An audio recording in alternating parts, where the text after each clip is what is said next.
Alors en avant pour le suivi de fin juin 2023 des 12 transplants de Zoro 2, de Zoster Marine. Si vous êtes là, c'est que vous avez vu les deux premières, donc je ne donne pas plus d'explications.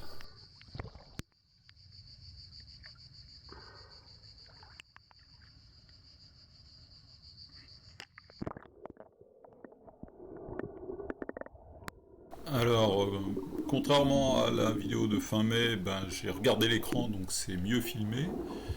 Par contre, il y a eu beaucoup plus de plancton, donc on voit moins de choses en dehors des zoster marines. Et puis sinon, on va faire la même chose, c'est-à-dire qu'on accélère entre les transplants, sauf si pas d'intérêt particulier.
Alors, entre les transplants 5 et 6, mon œil a été attiré par une pompe de rapane, c'est la tache jaune vif qu'on voit sur la pierre, et à côté, semble avoir poussé une nouvelle zoster marine, peut-être une cimodocée, qu'on va appeler le transplant numéro 13. On cherchera s'il y a un ancrage, donc si ça vient d'une bouture, de Zoro, ou si c'est naturel, un essaimage naturel, je ne sais pas.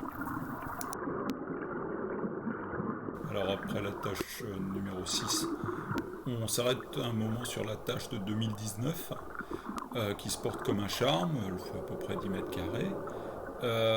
On ne voit plus de tiges reproductrices, seulement de magnifiques feuilles qui font plaisir à voir. Alors avant d'accélérer, petit arrêt sur des pontes de rapane qui se multiplient de manière incroyable dans les temps de bain.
entre les transplants 10 et 11, 3 pontes de rapane veinée juste à côté d'un codium fragile.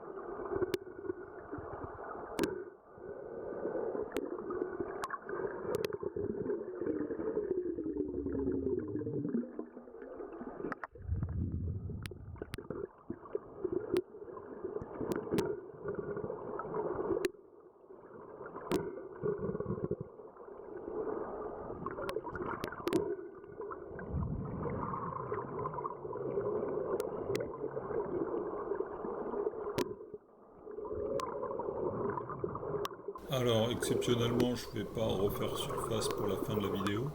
En fait, j'ai continué à filmer, j'avais mal compté le nombre de tâches, alors que j'avais déjà passé la 12e. On finit sur une dernière tâche de rapane veinée, enfin une pompe de rapane veinée pour montrer qu'il y en a beaucoup.